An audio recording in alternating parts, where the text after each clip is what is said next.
Good evening to the Education Finance Committee meeting of Wednesday, June 1st for the Durham District School Board. I'd like to call this meeting to order. I'd like to read the land acknowledgement, and that the Durham District School Board acknowledges that many Indigenous nations have long-standing relationships, both historic and modern, with the territories upon which our school board and schools are located. Today, this area is home to many Indigenous people from across Turtle Island. We acknowledge that the Durham region forms a part of the traditional and treaty territories of Mississaugas of Scugog Island, First Nations, the Mississauga peoples, and the treaty territories of the Chippewas of Jordina Island, First Nations. It is on these ancestral and treaty lands that we teach, learn, and live. Do we have any declarations of interest? Conflict of interest, sorry. Hearing none, I'd like just to note that we did receive regrets from Trustee Brainy. Moving on to item 5, which is the, item 4 of the approval of the agenda. I have a motion to approve the agenda. Chair Morton, any of those opposed? Hearing and seeing none, the agenda is approved as presented. Item 5 is the approval of the March 30th Education Finance Committee public meeting minutes. Any errors or omissions that want to bring forward? Hearing and seeing none, can I have a motion to approve those minutes of the March 30th Finance meeting? Trustee Templeton. Any opposed? Hearing and seeing none, those movements are approved as distributed. Moving on to item 6 is the presentation of the 2022-23 draft budget. I will pass the mic over to Associate Director Wright. Thank you very much, Madam Chair, and good evening, everyone. It's a great pleasure to be here this evening to present the Durham District School Board's 22-23 draft operating and capital budget for your consideration. The continuum, at the beginning of section 1 of the report, which is on page 8 of your package, depicts a rough ministry reporting cycle where one reporting deadline flows into the start of the next reporting cycle. This budget cycle for this current year or coming year has been a little bit of stop and start, though we did appreciate the early release of the GSN announcement that provided us an indication of the funding direction for the coming year. There are many pieces that go into the budget that don't follow a similar timeline, and we did find ourselves in the current situation of crunch time near the end of this this process to pull the budget together in order to have it ready by the ministry reporting deadline of June 30th. On the following pages in your package, there are some of the criteria we need to be mindful of in budgeting, operating, and performing as an organization. And as much as the focus of the school board operations is and should be on student achievement and well-being, the fiduciary responsibility of trustees and administration within the organization is extremely significant. The balanced budget legislation does remain in place for next year, and we are very pleased this evening to be presenting you with a balanced budget within the definition. Total operating and capital expenditures for the 2022-23 school year are estimated to be $1,013,223,241. There have been no changes to elementary class size restrictions or reporting, nor any changes particularly to secondary class size. However, we will be required next year to report to the Ministry of Education on secondary class size, which is a bit of a change, but no effect on what our class sizes are. Some of the enveloping provisions within the grants package are highlighted here for your awareness. We see enveloping restrictions within the grants package in 2 different fashions. Special education, for example, enveloping requires at least the funded amount to be spent on special education, while the admin and governance enveloping restricts spending on administration to at most the funded amount. Section 2 of the report this evening highlights some of the key areas we have focused on and were challenged by when putting this report together. The budget we are presenting to you is indeed a recovery and growth budget with a strong focus on our strategic plan while centering human rights, Indigenous rights, and equity for all students and staff. Significant resources are being dedicated towards supporting not only the academic needs of students for the coming year and learning recovery, but also to their mental health needs, ensuring an environment where students can find success. And in relation to learning environments, we will continue to offer next year a virtual option for students to engage in their learning through DDSB at home. In an effort to focus on an equitable allocation of resources across our system, we have reviewed and revised the school block budget model in consultation with internal stakeholder groups. Though we know there are pockets of need within all of our schools, we have leveraged the Ontario Marginalization Index to provide more resources in areas of the district that show greater socioeconomic challenges. Additionally, the revisions to the model included removing some items that were outside of the control of the school while intending to leave sufficient autonomy and resources to address school-specific situations. These revisions should allow greater equity and support across schools. Student transportation will continue to be a pressure point for the board for the foreseeable future.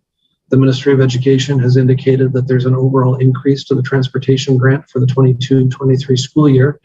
However, they have yet to allocate that funding. Additionally, the transportation review that has been underway for the past number of years has yet to be completed. So we are potentially vulnerable to the results of the review if and or when they are shared. The bell time review that was undertaken this past year with DSTS has put the board in the best position possible as we move forward into the next year with these unknowns. Capital construction and labor relations are both variables moving into next year. Supply chain pressures, cost of commodities, an overall shortage of skilled tradespeople, all combine to lead a volatile capital construction market. And unionized education sector staff all have collective agreements that are expiring before the start of the next school year. And though we work intentionally to maintain a positive relationship with our local union and federation partners, two-tiered bargaining puts much of the labor relations realm outside of our hands. We will be speaking a little bit later on about the special education challenges that we're facing. And so lastly, I just want to highlight that we do have a significant problem with the current education development charge structure and our limited ability to offset the cost of purchasing land for future school construction. And so perhaps we'll pause there, Madam Chair, if it's okay with you, and just see if there are any questions before we move forward with the report.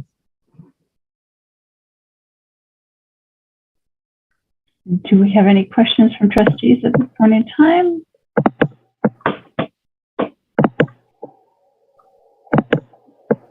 Trustee Crawford. Thank you. I wanted to spend a bit of time on the development charges and just what that means to us. This is a deficit position that we're in now and that we're going to be into for the next few years.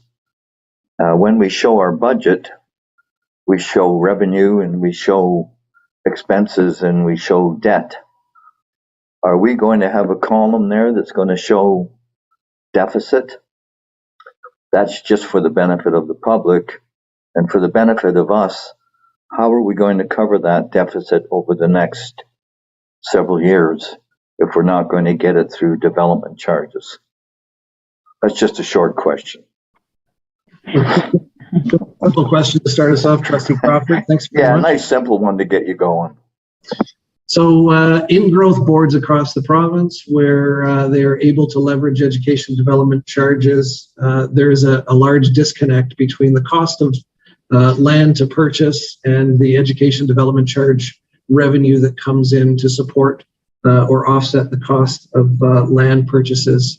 So legislation that was passed by the government restricts school boards in their ability to levy education development charges to a marginal percentage increase, which doesn't cover the increased cost of property. And so you'll see on page 13 of your report that we are currently sitting in a deficit position and that our projection out over the next 15 years show that deficit growing potentially to over $500 million or $630 million. And so it is difficult to believe that the school board will be able to close that gap.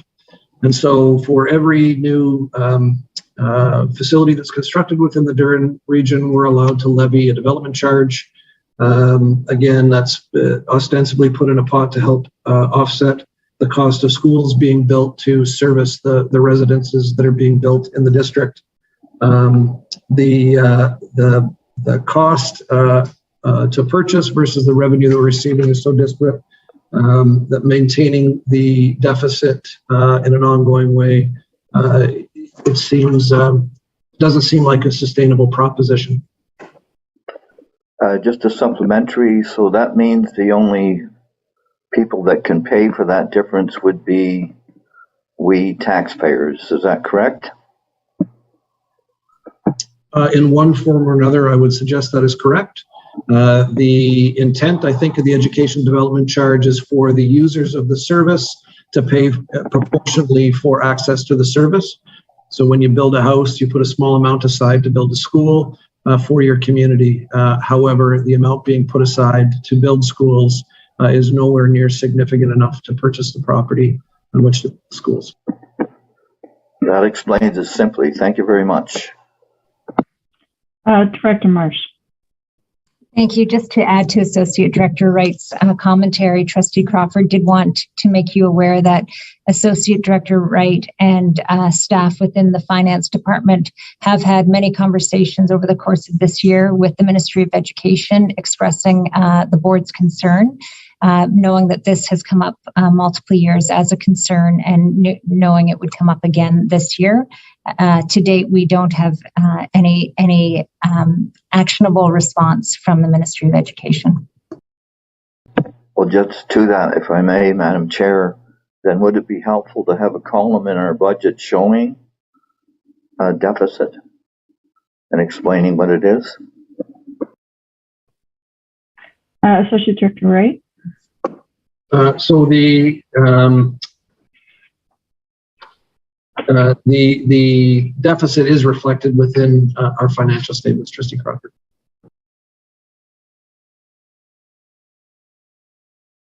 I'm good, Madam Chair. Thank you. Okay, thank you. So I'm seeing no other questions. If we can proceed for the rest of the budget, Associate Director Wright. Thanks, Madam Chair. And it's my pleasure now to welcome and introduce some of our staff members that are supported to report this evening.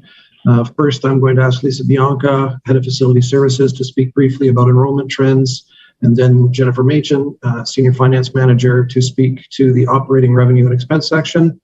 Then Superintendent McCauley will address the special education revenue and expense section before wrapping up with Melissa Durward, Senior Finance Manager, to speak to the capital section. And then we'll pass it back to you, Madam Chair, to address any questions. Thank you.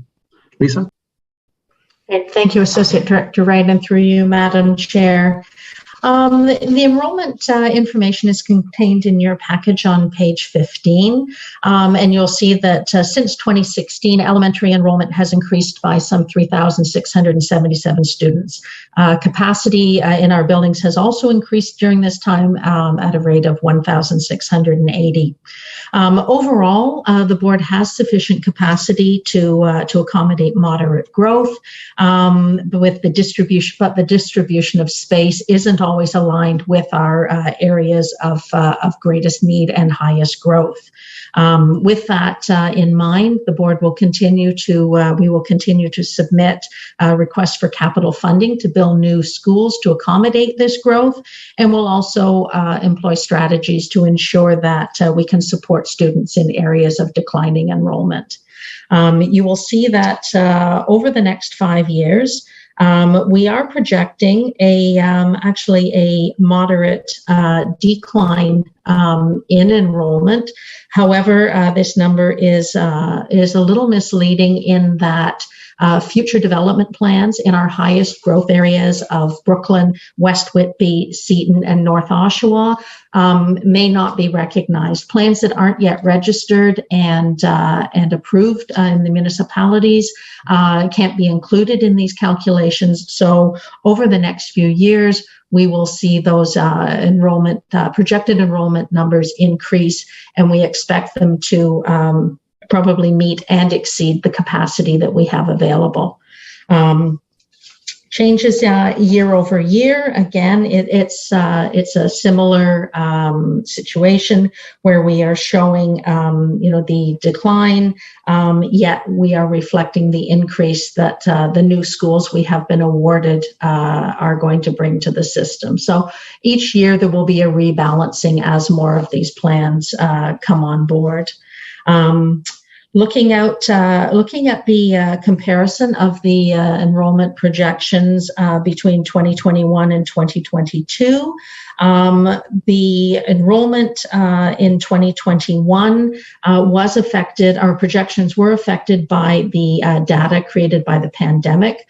We did find that many families with our youngest learners in JK and SK did not pre-register their children, seeing as schools were closed, and it was sort of a left to a more in-time decision. So we did see a significant number of JK and SK students arrive than had been projected. Secondary enrollment was a little steadier and closer to what was anticipated. So most of our growth was, or unanticipated growth, was in the younger students. This has been taken into account in projecting the 2022 enrollments, and we are seeing again a moderate increase over the 2021 numbers. As in past years, these numbers are used to project enrollment and help finance staff and senior team develop the plan for the budget. Thank you.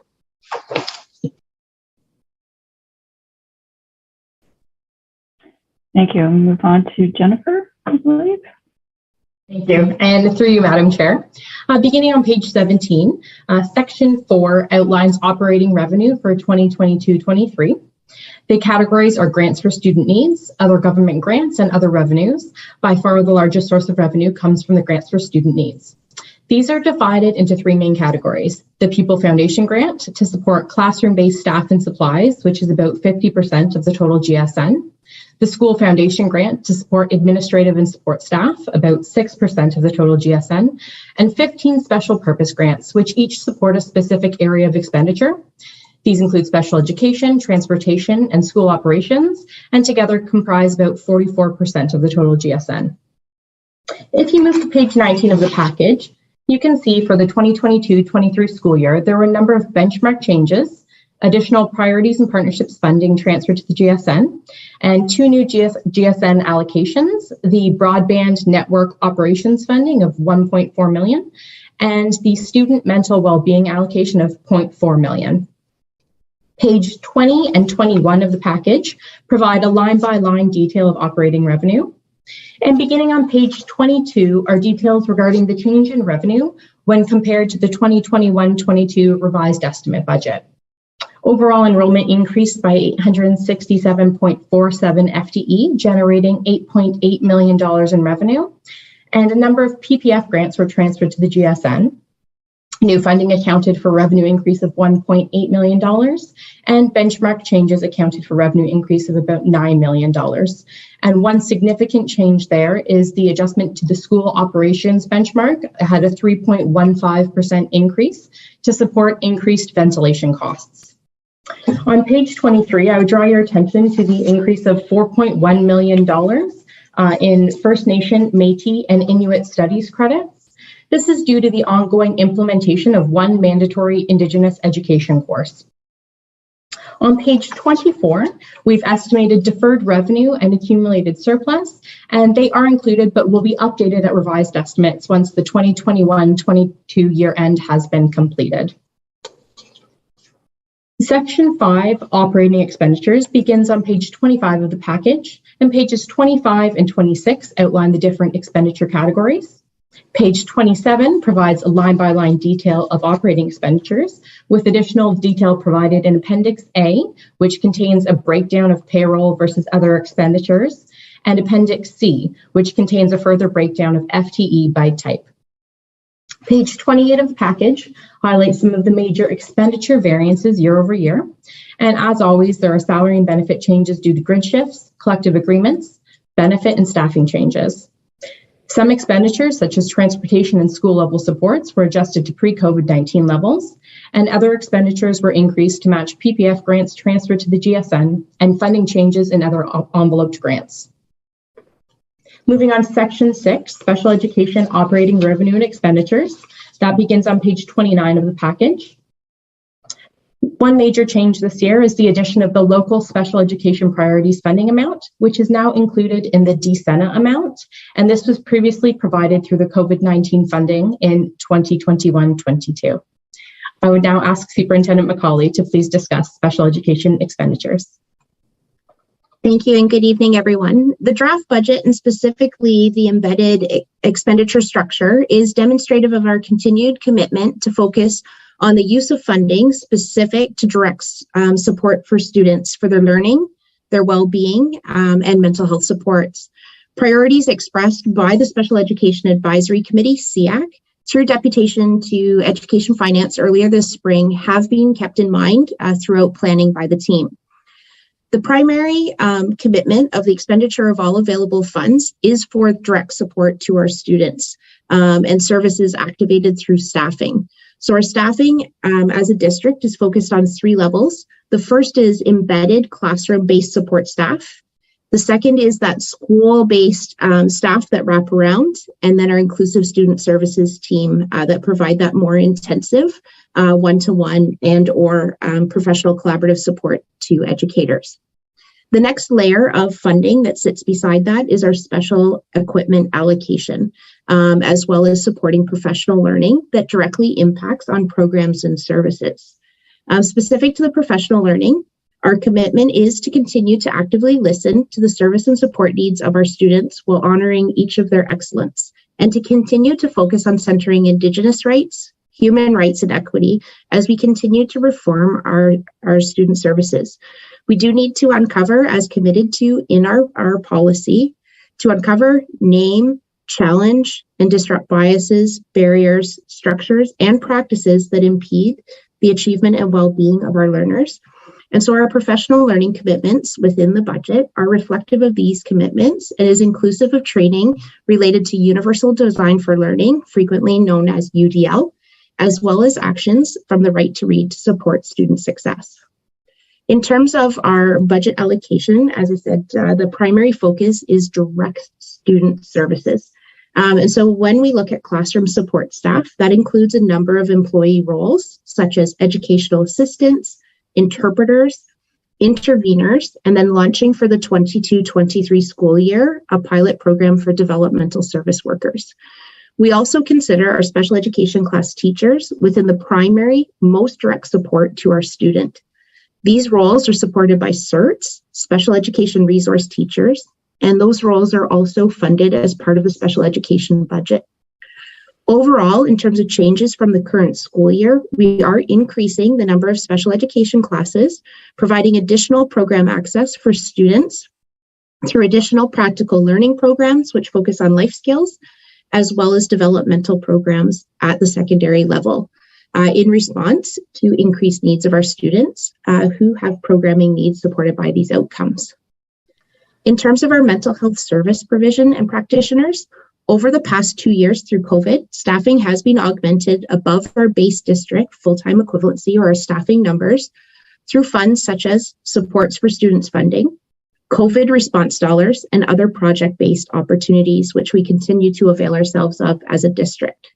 Within the proposed budget, we have moved to make these roles permanent mental health positions, and that's specifically reflected within the additional FTE for social work and psychological services. As these roles were previously additional to model through temp funding, and through the new mental health and well-being bundle, now embedded in the GSN, made permanent. This year, we implemented a pilot program of well-being youth workers, and the draft budget includes formalization of this role, adding a key direct support in our schools for educator learning, as well as direct student tier 2 support, so those small and large groups. We will note that the new mental health and well-being bundle is reflective of $1.195 million for Durham, but with only $345,334 of that being new dollars.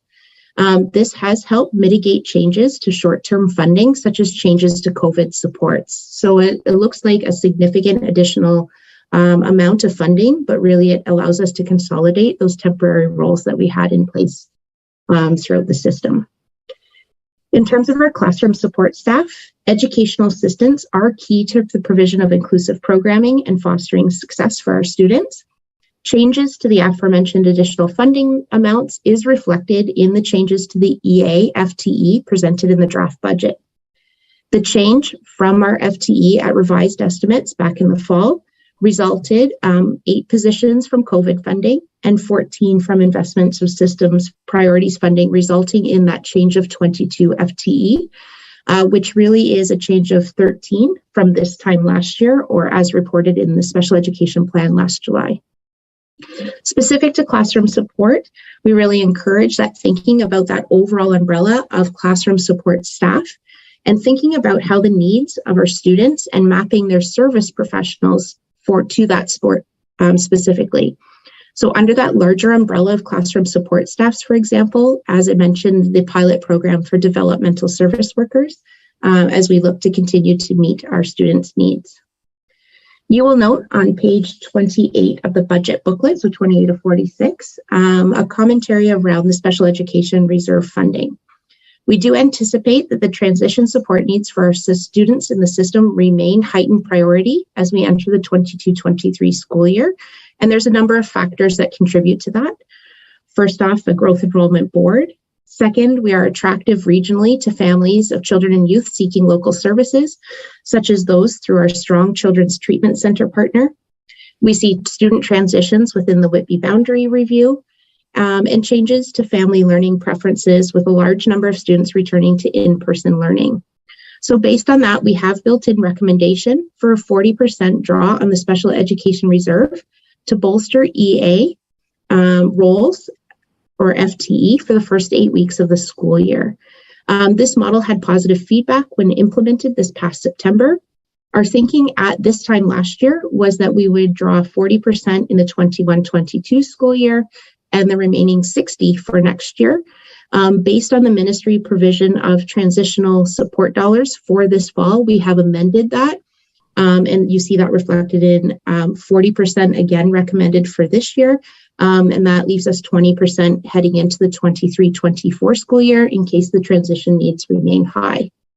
We look forward to sharing further details with trustees during June's standing committee when the special education plan for 22-23 comes forward as part of that package of information to you. And I believe now I turn it to Melissa Durward.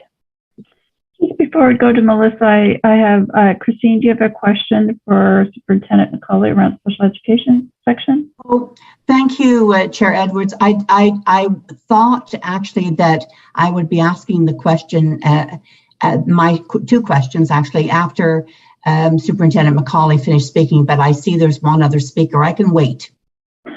Okay, thank you. Okay, then let's go to Melissa, please. Thank you, and through you, Chair.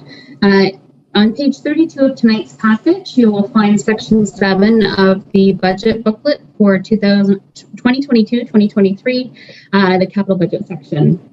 For the 2022-2023 fiscal year, the capital budget of the board will be $132.9 million. The capital budget can be broken down into 3 sections. The first one being education development charges, or EDCs. Second and most largest section being ministry grants funded items. And finally, proceeds of disposition. The EDCs are funds collected to cover the acquisition and site development of new site purchases, which are used to accommodate growth-related pupil needs within the district. Under the ministry grants, we receive a few different types of grants. One type are the facility upgrade grants. Those are used for repair and replacement of major components of the buildings across the district. We received 2 grants, the School Condition Improvement Grant, as well as the School Renewal Grant. For next fiscal year, we are seeing a $1.3 million increase in the School Condition Improvement Grant and only a slight increase in the School Renewal Grant. Detailed project lists for both of these funding types can be found in Appendix B, Schedules 1 and Schedule 2 of the budget booklet. Another type of funding received from the ministry is for retrofit projects. And currently what the board has going on for retrofit projects are childcare projects. And what happens here is if we have some empty rooms in schools and there's a need for childcare in those areas, we submit business cases to the ministry and we're granted project specific funding to convert that space into a childcare center. The ministry also provides the temporary accommodation grant, and this is used each year to purchase portables or lease temporary space to help accommodate temporary fluctuations in enrollment across the district. The Durham District School Board is a very fortunate board, seeing lots of growth, and we continue to receive funding under new construction from the ministry to build new schools. Included in Appendix B, Schedule 4, you'll see the current ministry approved projects and spending timelines. Lastly, funding is also received from the Ministry of Education to fund long-term financing. And this financing is related to previous construction projects of the board. The third and final type of revenue and expenditure under the capital budget is the proceeds of disposition. This is funds that are generated from the sale of surplus properties. Those funds are used similar to the school condition improvement and school renewal grants to replace and repair major components of our buildings across the district. Again, a detailed project listing for next year can be found in Appendix B on Schedule 3. And finally, on page 36, you will find the capital budget summary detailing dollars and categories for the 2022-2023 budget year. And this concludes our presentation. Thank you.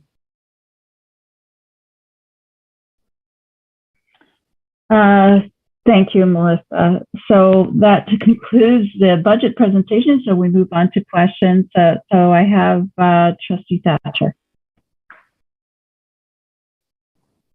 Thank you, and through you, Chair.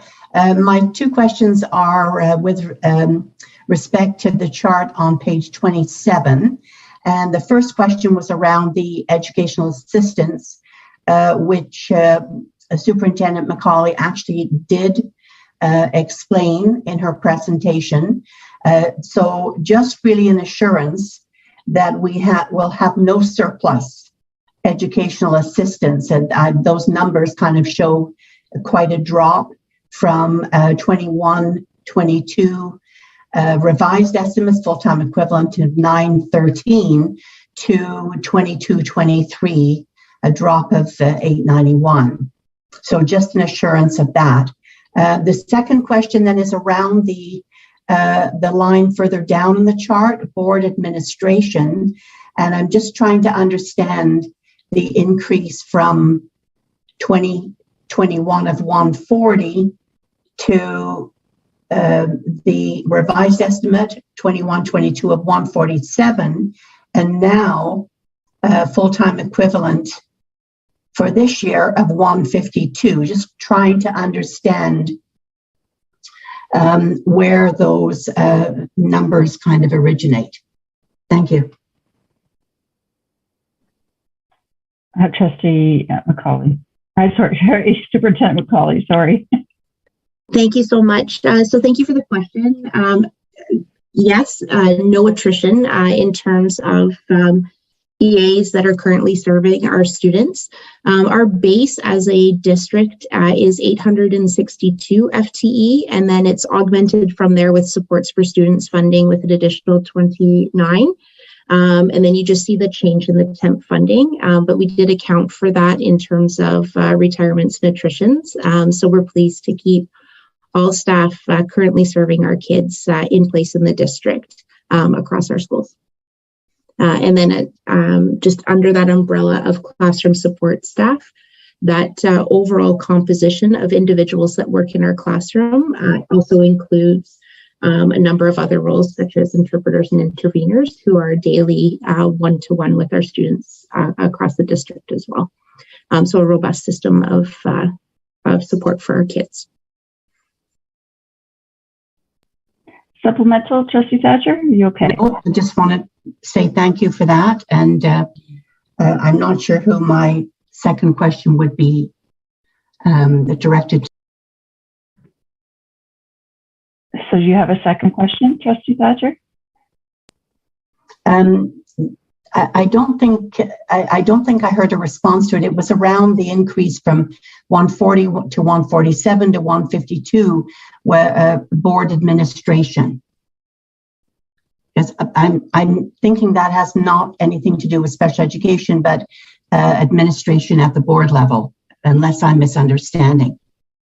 Madam Chair, I'm happy to address that question. Okay, Associate Director Wright, please.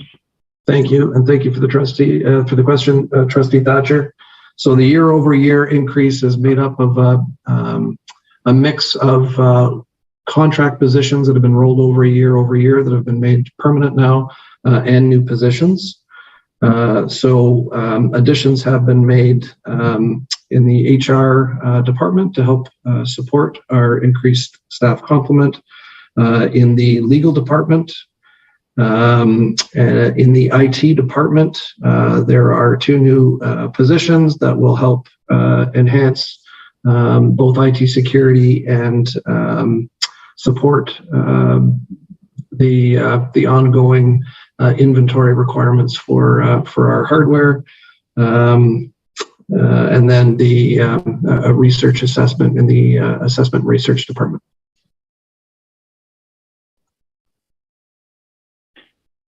You okay, Trustee Thatcher?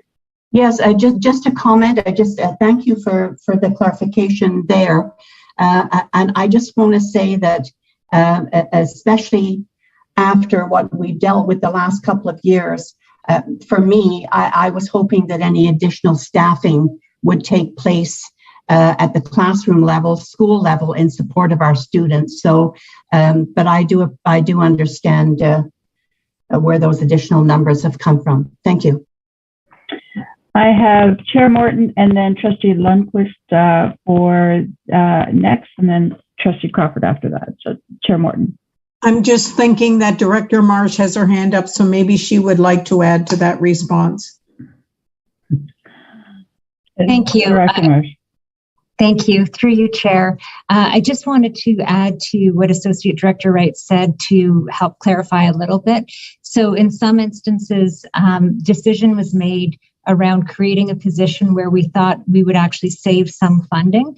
So for example, with legal services, currently we assessed how much we're farming out in terms of independent legal service work. And we decided it was actually more efficient and effective use of the budget to have someone within. So that is an example of one of the positions. And I think also in terms of the positions that have been long-term contract, they were being paid for several years, the same individual in renewable contracts. And as we know, when people are on contracts, they don't necessarily access the same opportunities for vacation and benefits. So part of our cultural assessment and ensuring that we are addressing employee well-being was to actually transition some of those long-term contract positions into permanent. But the only implication in terms of funding was the cost, the related cost in terms of benefits for those individuals, which as a public employer and an ethical employer felt that that was the right thing to do, given that these positions are ones that have existed for 7 to 10 years within the organization. So just wanted to do a wee bit of clarification there, understanding the concern that you have, Trustee Thatcher, and where that comes from, and hope that that addresses the concern a little bit more too. Thank you, Director Marsh. Okay. Supplemental. Go ahead, Trustee Thatcher. And I do appreciate that, and I think it's very respectful towards staff. Just wondering then, when we, where would we see the cost for this work that would be farmed out, or these contract workers? Where would we see that in the budget? Through you, Chair. Where would we see those numbers presented? So typically, sorry, go ahead, Associate Director. I'm sorry to cut you off, Director Marsh. Happy to so please feel free after I'm done to fill in the blanks. Unfortunately, Trustee Thatcher, the budget that is put in for you does not get down to a level of granularity where you'd be able to notice the increase. I can tell you there's or decrease where the case may be. There is a commensurate decrease in the legal services budget to support this position, so it has been reflected. Unfortunately, the numbers roll up to such a number that you won't see the difference there. However, that one in particular, the cost is offset. Yeah, I was going to add, so they have been long-term built into departmental budgets, knowing that it was an expense that we needed to account for. So now they've been taken out of the departments and put into the regular payroll budget. Thank you. Thank you for that. And thank you, Chair. Okay. Chair Morton. Thank you. I'm looking at Appendix C, the board staffing comparison. Under the professional and paraprofessional, psychologists and psychometrists, we are increasing their numbers so that in September we would have 36. How many are psychologists? How many are psychometrists? And are they working directly in our schools with our students? Go ahead, Superintendent McCauley. Thank you so much. So the breakdown, the psychological services team is always interesting in terms of that breakdown. So the structure is we have a senior manager, so Dr. Sarah Schlein, and currently Sarah is primary practitioner for Brock High School, but next year will not be. And outside of Sarah's role, the entire team is direct service to students across our schools. For September, we do have a manager who is overseeing START, the short-term assistance response team, as well as the autism response team and their clinical practice.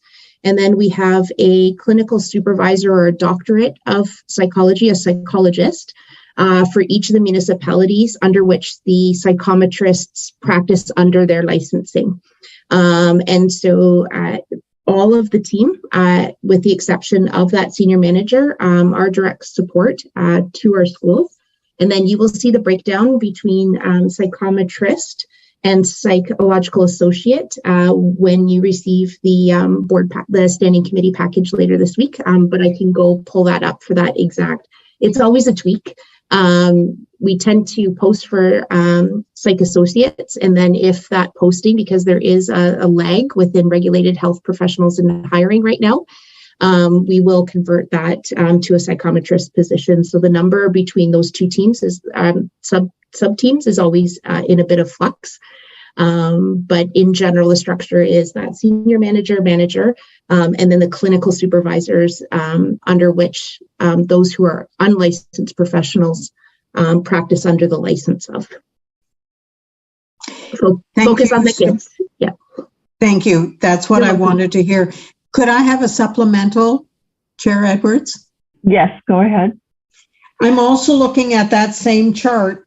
We have social workers in September, numbering 26. We're not increasing that number, but I think we all realize that our needs are great.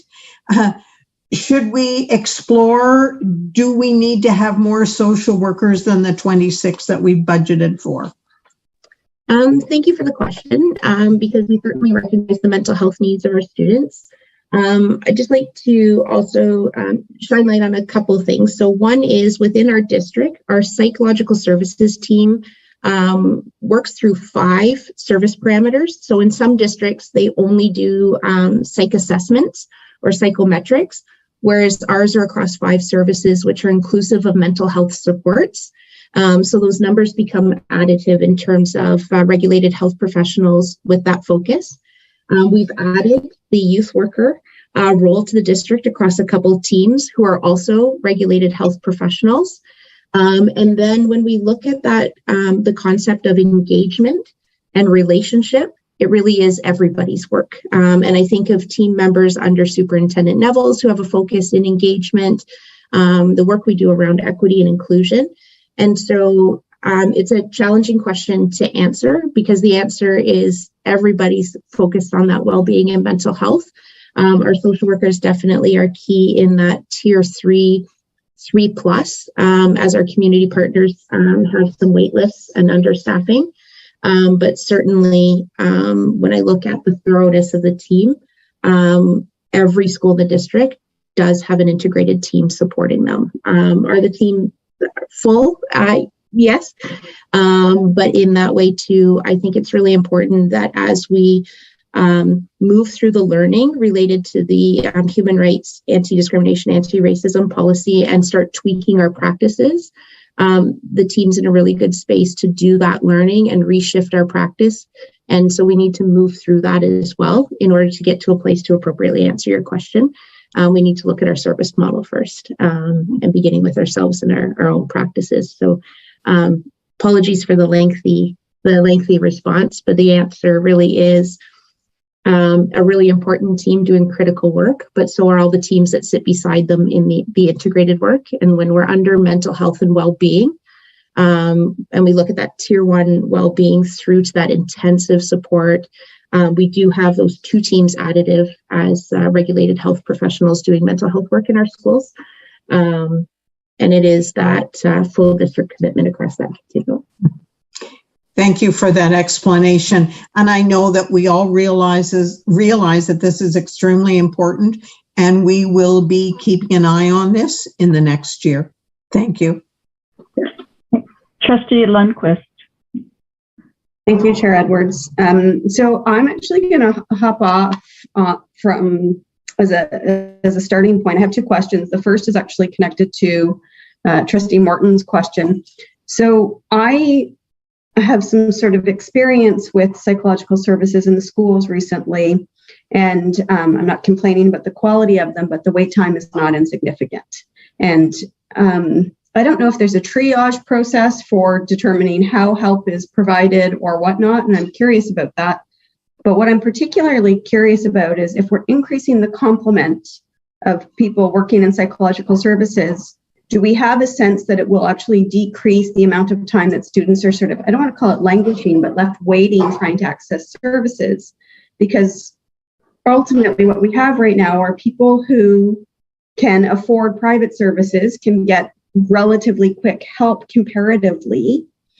And that's concerning to me from an equity standpoint, but it's also concerning to me from a sort of a human standpoint. And I know that there are many, many kids in the system who are suffering, and it's not something we're doing that's causing the suffering, but I want to do whatever we can to ensure that services are readily available and we're actually doing things that decrease the amount of time that students have to wait to access these kinds of services. Will this do that, or is it still really inadequate is my question, I think, and I'm worried that the answer is it's still really inadequate. Okay. Superintendent McCauley. Thank you so much, and thank you for the thoughtful reflection of student needs. So as we come through COVID, because we were seeing increased mental health needs before the pandemic, and then we come through COVID, and that's additive. And then there are many intersections to that. We are starting to refer to this as that kind of post-vention, post-COVID period, and looking at what are kind of the new norm of student needs. Sarah and Carolyn can certainly come and present in terms of the work their teams do. It's challenging to capture wait times because in general, we do try and triage. These are the teams that do traumatic response and also serve on an ongoing basis, engage in therapeutic relationships with kids. So it's a complex question, and it's a complex answer, and I don't mean to be vague on that. It's just there's so many layers in terms of if we were to compare to a quantifiable industry, we would be able to say there's a need for this product, and this is when the product was manufactured and delivered to customer. When we're talking about mental health and well-being of our students, sometimes it's that move in and out of relationship and enter into a plan of care. And then sometimes that is the end of the service need, or it's a transition to community partners with significant wait lists or re-engagement. So I don't mean to be vague in answer. It's just there's so many nuances within mental health that it's tricky to address that. And then there's also always a layer of, as we continue to deepen student voice and choice and family advocacy in terms of what service is needed, that can look and sound different too, because sometimes the requests are outside of our professional scope. And then we're doing a referral over to community partners, and we have less kind of purview over when those supports come in and play. I think of ECPP and our growth programs, for instance, and how often that sits confabulated with board services when really students are clients of, but we just want to make sure that we're taking care of kids. So I'd like to dig in a bit more in terms of the wait time. Do our professionals position the additional time with each student would be benefit? I think we could all agree that everybody could use somebody, especially somebody with professional training, to come alongside when you're in a point of challenge or seeking that guidance. But again, it's always tricky too within ed sector because we have to stay within our mandate in terms of the provision of service for educational access. And if we're tripping over into health services, we really are at that trip point over. But certainly the point you raise as well in terms of family ability to mobilize certain services such as private is something that the teams talk about quite a bit as well, because we certainly don't want access from a personal perspective to impact overall well-being and mental health for just children and youth in our community. So again, I don't mean to be vague on answer. It's a really complicated question and one that our teams continue to sit in as well and feel the pressure of those wait lists as well. But within an education system with a mandate for learning and well-being, it really is the more we pull learning dollars into what should be health sector provision, the more we're actually creating gaps for kids too. So it's always that tricky bit that if we spread too thin and outside of our mandate, we're actually feeding a more voluminous need in terms of the kids too. So I don't mean to be vague, Nikki. It just really, really complex and probably a whole meeting unto itself. May I proceed, Chair Edwards? I have one other question. I'm not going to belabor that. I'm just going to comment, if I may, very quickly to say, I just hope that program delivery and speed of that is something we look at. I understand that this is largely a healthcare, not educational issue, but I also recognize that education isn't happening if we have students in crisis all of the time. So I appreciate that, and I acknowledge the complexity of it. My second question is perhaps not any less complex than the first one, and I apologize for that in advance. So the segue that I had was actually Superintendent McCauley referencing human rights policy. And I want to reference the human rights policy too, because we've worked quite diligently this year on passing this policy And I don't believe in passing policies if we're not going to create meaningful programming to support the goals of those policies. And one of the things that I think we really need to connect, and we may have, and I just don't see it in the budget, and it could be that it's just not obvious to me. But we had a report from the Human Rights Commission in February, I think it was, about the right to read. So the right to read inquiry, there was, I think, 157 recommendations. They're not all things that we can do. Some of it's ministry, some of it's curriculum, but there were a significant number of things we could do that were referenced in this report in terms of addressing systemic issues and barriers that are affecting the right to read for kids. And so I'm just wondering if our budget reflects a need to respond to the inequities that are actually detailed in that report, and whether we have reflected on a need to do some things differently, and if that's reflected in this budget. I saw Superintendent Negro open his camera, so I'm assuming that you're going to have a stab at the answer. Happy to respond. And indeed, the Right to Read report was released on February 28th, containing 157 recommendations. We've begun to address the ones that related to both our schools and practice within the schools. So just to highlight a few things that are embedded throughout the budget in different lines, we are collaborating, that is our curriculum department, with Inclusive Student Services to train 50 staff members, including all speech and language pathologists and literacy facilitators, with the Institute for Multisensory Education in their program that they call Orton Gillingham, which is very well regarded. It's a structured literacy program. Strategies in structured literacy will also be implemented for our summer literacy programs as well, and we'll be bringing a report to board on June 20th about the wide range of those summer literacy programs. Structured literacy will be a focus of PD across the system in a wide range of contexts for both new and experienced teachers, and that will be through the teacher release time funding amount. In terms of resources, we will be investing in highly regarded structured literacy resources such as the Haggerty program, that in some contexts is already being used by some teachers who adopted science of reading principles even before the OHRC report was released. And we will integrate culturally relevant and responsive reading materials into our structured literacy work, because we know that along with what we might call the technical skills students need to read, they also benefit from engagement with the reading materials and seeing themselves in the curriculum. So that just provides a brief snapshot of the types of things we're thinking about and planning in response to the Right to Read report. I'm sorry, because I recognize Chair Edwards that I don't have a right to a supplemental, but may I please ask one question very directly related to that? Yes, go ahead. Thank you. So I recognize that there's not going to be a one-size-fits-all approach to literacy. We're going to have to find different programs and paths that make sense for the kids that need them.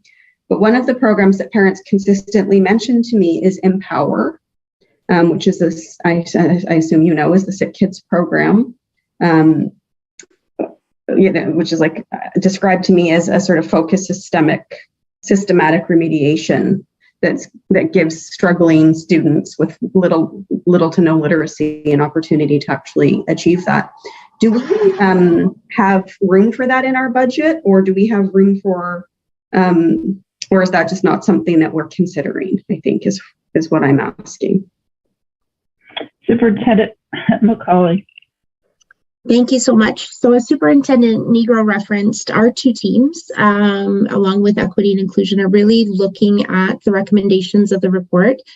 And the report recommends an evidence-based practice. And so there's a couple of those. Empower is one, Lexia is another. And so we have, as Jack referenced, trained teachers in the science of reading and then provided Lexia licenses as a pilot. We're still at investigation in terms of what we would scale as a district, because each of the programs, as is the case for anything, has some significant strengths and challenges. So for instance, NPower, the training model remains at SickKids, and it's not a capacity building model into district. And so only those educators that have direct training are able to, as well as the intensive timing. And so we're taking the approach of science of reading for all and scaling that. As you heard Jack reference, the entire curriculum team, the entire speech language team, in terms of that programming basis, kind of all students, all reading, and then looking at those tier 2, tier 3 interventions. So Empower is one of those options. Lexia is another. And so we're just doing investigation based on our kids in our district and with feedback from colleagues in other boards. The feedback from the training that our teams have been able to do is quite incredible. And one example would be, we have a retired teacher who was a phenomenal primary teacher and then a special education resource teacher and retired, did the science of reading training with our team. And the feedback was how incredible the shift was for her and the learning in which she was then taking into tutoring in her particular assignment as at Clara Hughes. So you can imagine when you get an experienced teacher who was very good at what she does in terms of her career, say, oh my gosh, I'm so glad that I had that learning. We're really looking at what are the strategies in terms of a good, solid reading program. And then the only other thing reference in terms of right to read is that in addition to the board budget and funding, the ministry is specific in terms of naming. So for instance, there was a regional meeting of superintendents of special education today, and the ministry highlighted their funding for the Learning Disabilities Association of Ontario and the professional learning through that organization. So we're also looking at leveraging those supports, which are cost-free to the district. So they're providing those on a provincial basis with our community partners that have that focus. LDADO is one of our SEAC partners as well, so there's a nice tie-in there. But leveraging those and bringing those opportunities to educators as they shape classroom learning for their students. So looking at non-budgetary commitments that assist our students as well. We all like free things for sure, but we like literacy too. So thank you. Thank you for your indulgence, Chair Edwards. Moving on to Trustee Crawford. Thank you, Madam Chair. Me being a simple taxpayer, I'll try to keep mine really simple. The government sends us a bag of money at the beginning of the year, and we spend all of that money, and that's exactly what we should do, and we're spending it in the right places. How much of that bag of money do they send us to cover overtime and absenteeism? And I think that's one of the things we wanted to talk about tonight. And the other one is just a reminder, we did want to talk about using some funding for classrooms, either outside in private interest or stay within the public system. So maybe after my two questions are answered, one of the staff could speak to that. Trustee Crawford, are you talking about addressing a question around that we've heard out there from the public around the tutoring funds that have been provided? Yes, thank you for interpreting that. Sometime I speak Polish. All right. Or a broken form of English. Thank you. That was the third part of my question, yes. Okay, so your first question again, Trustee Crawford, was? When the government sends us a bag of money, how much of it is designated for overtime?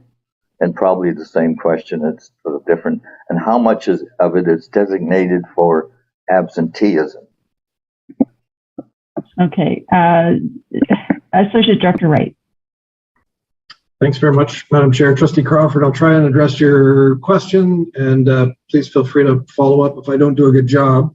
In terms of the funding model, the Ministry of Education has benchmark funding to help support staffing in all ways. The benchmark funding is intended to cover absence due to any number of reasons, including illness and access to short-term leaves in collective agreements and terms and conditions. So the absence is actually the cost of bringing in occasional staff to cover. So it is inherently embedded within the benchmark funding we receive for staffing. It is not always sufficient to cover the cost of replacing staff when there is staff absenteeism. I would say that the prevailing trend in the province is an increased use of sick leave. However, the last couple of years have been bad years to collect data on staff absenteeism. So we are tracking. We do allocate money within our budget to help cover the cost of replacing staff when they're unable to attend work.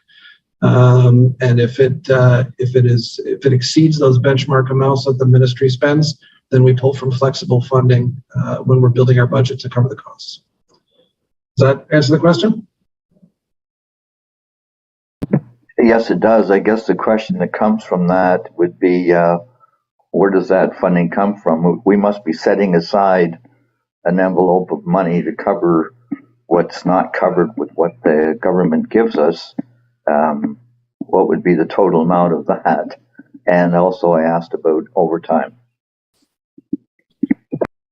So I don't know if I have a total amount for our budget. I would say across all employee group, it's in excess of $35 million to cover staff, recognizing that about 90% of our $880 million operating budget is staff related. So we are a people-driven organization, and our people have access to leaves, again, based on legislation, based on collective agreements. And so we set that money aside in our budget process, but it's difficult to tie to funding because, again, it's inherent benchmarks included in funding amounts. It's not a dollar amount per person that is laid aside or highlighted to help offset the cost. So in terms of magnitude, I would say that there's well over $35 million included in this budget to help support replacing staff when they're unable to attend work.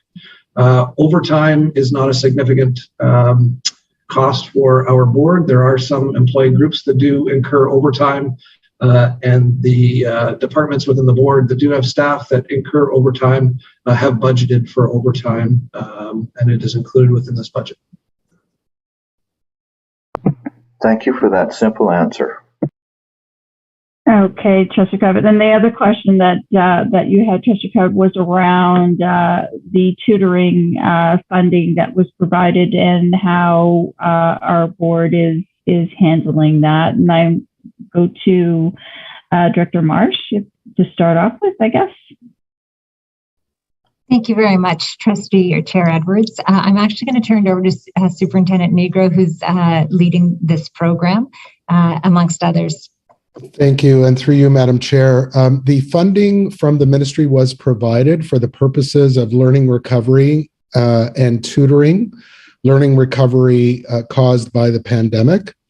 In our particular model, we are able to fulfill the requests for tutoring and tutoring needs within the regular school context, whether it be during the school day, online, etc., and along with other tutoring programs that existed even prior to the ministry money.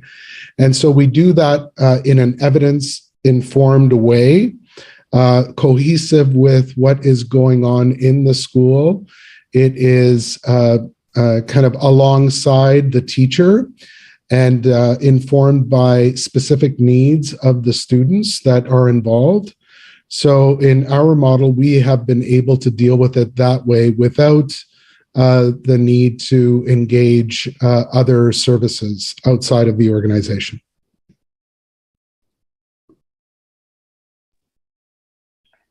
Thank you, Superintendent Negro. Okay, next question is Trustee Forbes. Thank you, Madam Chair. And I don't want to belabor this point too much, but I know I'm just circling back to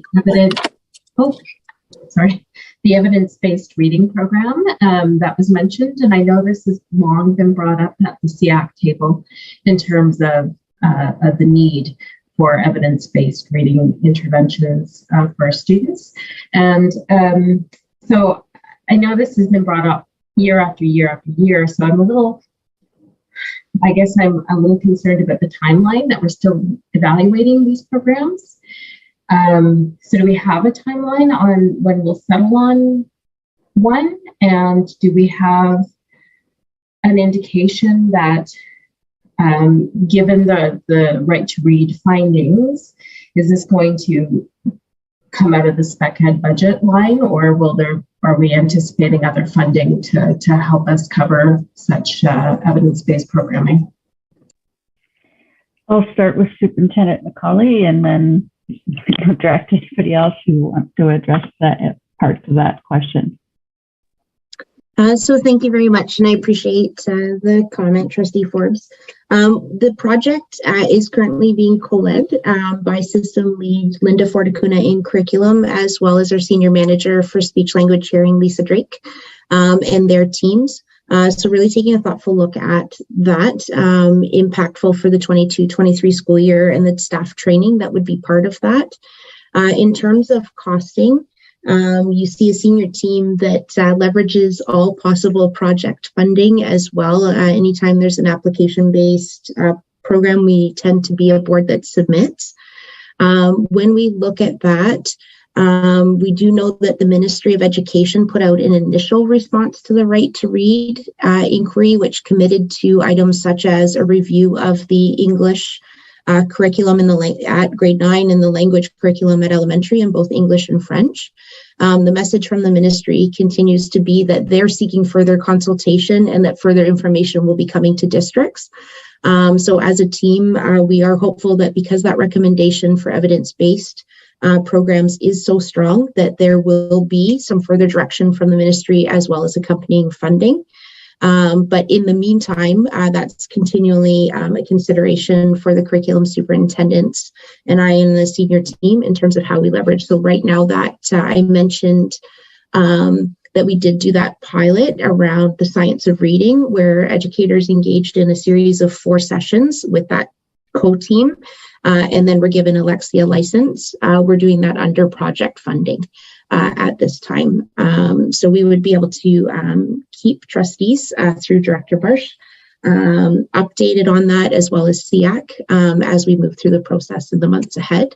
And that's where sharing of that information, such as Leanne and Lisa Virtue, the 2 that were doing that training coming to SEAC last month, was really important for us as we continue to get SEAC's feedback, as the program particularly impacts those with learning disabilities in the system as well. We know we've got huge growth to be made as our learners with LD continue to be our largest group of students with exceptionalities within district, and that mirrors provincial trend, which signifies as well how important recommendations such as those from the Right to Read and the Ontario Human Rights Commission are important for us to really attune to and move on it swiftly but thoroughly. As Superintendent Negro said, really looking at evidence-based but from a local perspective, and how we bring those larger recommendations right to the desks of our students and through to their achievement.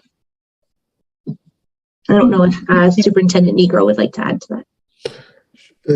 Thank you. Just quickly through you, Madam Chair, I mentioned 2 specific programs, Orton Gillingham and Hegarty. Those are in the works for leading up to August 31st and with an implementation schedule that involves next year, so immediate. Got your answers, Trustee Forbes? Okay, just another note, sorry to put Superintendent Macaulay on the spot, but when we talked about at SEAC around assessments and it's probably going to be in your report in June, but I thought it might be key to for the trustees to hear about assessments and how you're approaching early assessment for our readers. Absolutely. So thank you. And that largely focuses through speech and psych, and again, leveraging dollars. So we're just taking a look at when is it in a student's interest and in service of their learning to engage those more formal assessment processes, because sometimes when we've got really thorough classroom assessments, that gives us really good data, especially when there's evidence-based programs, in order to take a look at programming. But then sometimes we need to know more or differently, and that's when we move into those formalized assessments. So certainly can bring an update on the number of assessments completed by those two teams through SEAC, which would put it into board minutes as well. But I also want to just put into the space as well that anytime we're looking at programming supports for our kids, it's inclusive of that layer of assessments as important information that parents and caregivers often seek. So within the, for example, and quite coming up in the next couple of months, we have dedicated about $150,000 of our summer learning money to the completion of assessments. To be honest, we had paused quite a few through the pandemic because from a mental health and well-being perspective, as well as reliability of data, you don't test kids who are in crisis. And so as we came through that pandemic, there was a period where the assessments would not be reliable or valid. And we are moving out of that. But we do have students that our teams are really curious about that information in order to support with programming as well. And so we have a number of staff members from both those teams who will be engaged with families over the summer, completing assessments with the commitment to follow that through in sharing with the students 22-23 classroom team with parent caregiver consent and or student consent. So definitely a focus, but I can bring assessment numbers through SEAC, which would put it into the board minutes as well. Thank you, Superintendent Macaulay. Trustee Thatcher, you had a question? Oh, I was just going to make a comment. I also have heard from parents about this Empower program. I think many of us who've been around the board for years can list a whole number of reading programs that we've purchased and used over the years. I don't profess to be an expert on this program or the others that Superintendent Nigro mentioned. I did look into it a little bit though, and that is the Empower program because it was the one that was mentioned to me. And I noticed also that there are a number of boards that are currently using it, number of Catholic boards as well as public boards.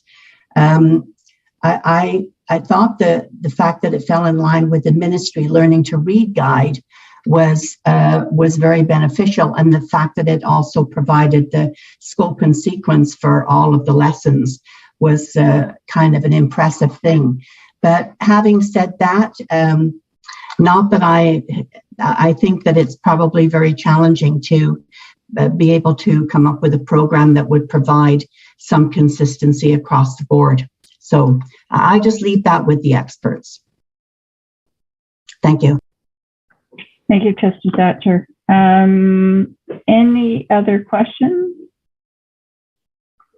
I just have one question that I would like to ask, and it's around just around the new $10 $1 a day childcare. And the announcement that the agreement was made. And I'm just wondering if what type of consideration we had as far as maybe increased demand has been included into the budget and sort of discussions as far as capacity, et cetera. If there's anything that we've developed in the budget at this point in time. Thanks, Madam Chair. I'll take a quick stab, and then if Superintendent Hamid wishes to add from the early years perspective, we don't run our own childcare centers, and so it doesn't directly impact us. We have most of our elementary schools do enjoy a partnership with the childcare center. I'm not sure if we've heard from them about the expected demand in service. I think the limiting factor is going to be the availability of staff to support any growth. But Superintendent Hamid, not sure if you have anything to add there. No, thank you, Dave. Well said. Really, the challenge is going to be staffing. That's really going to be our challenge. Okay, thank you. I understand that most of our childcare is run by third party, but a lot of them are in our schools. So I was also looking at as far as capacity, that answer around planning around capacity, and if we've had any discussions on that, and I appreciate the answer.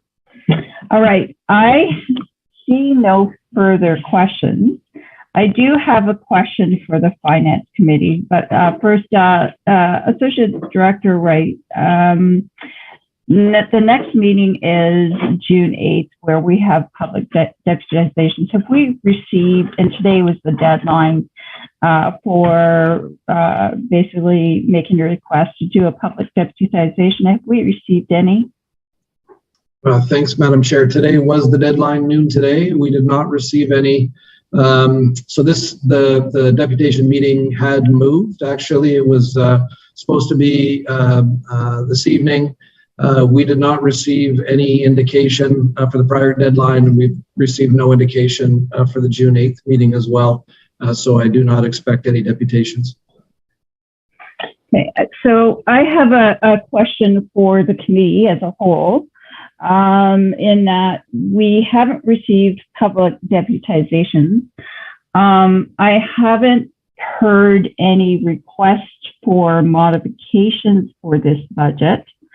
And so I'm just asking the committee as a whole, and as far as whether we see a need for the next meeting on the 8th.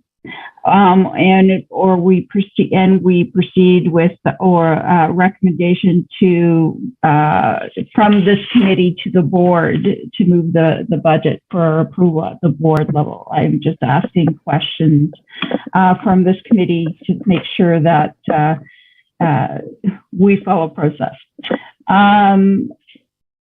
Let's see. Sorry, I have Trustee Barrett and then Trustee Lindquist. Yes, Chair, what I was going to suggest, since we have delayed the request for deputations to the committee, we've not received any, then I would suggest that we obviously do not have that take place.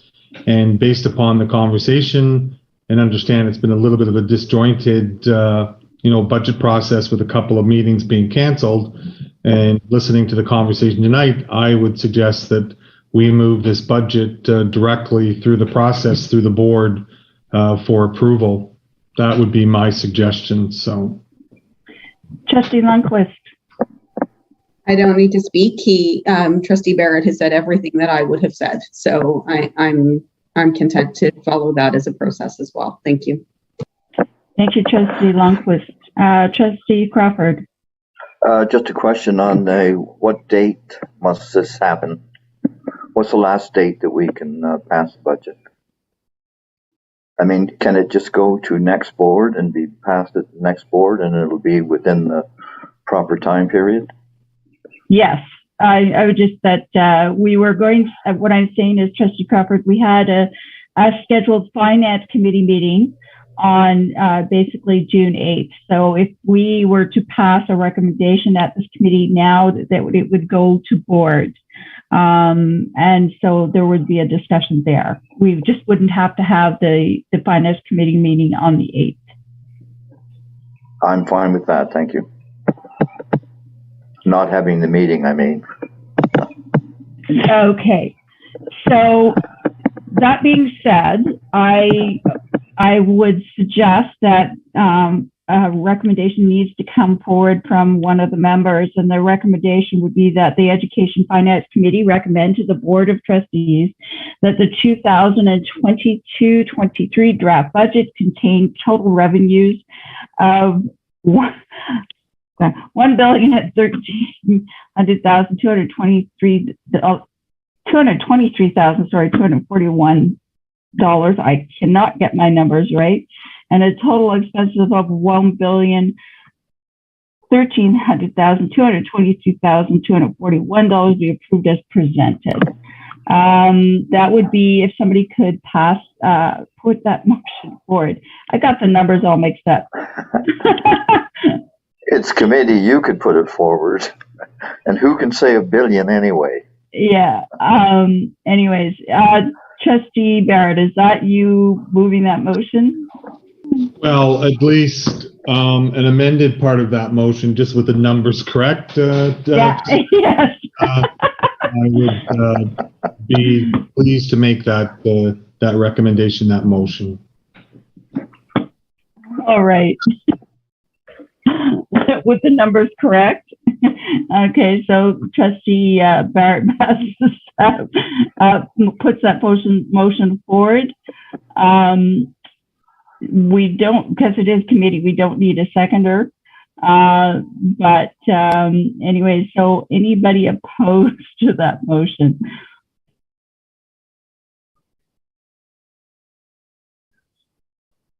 I am seeing none, so that motion is approved.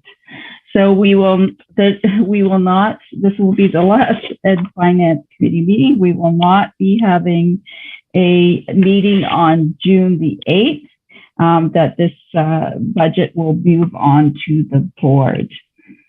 There's no other business. Business has been concluded, so I just need a motion to adjourn. And Chair Morton. And thank you very much for attending the finance meeting.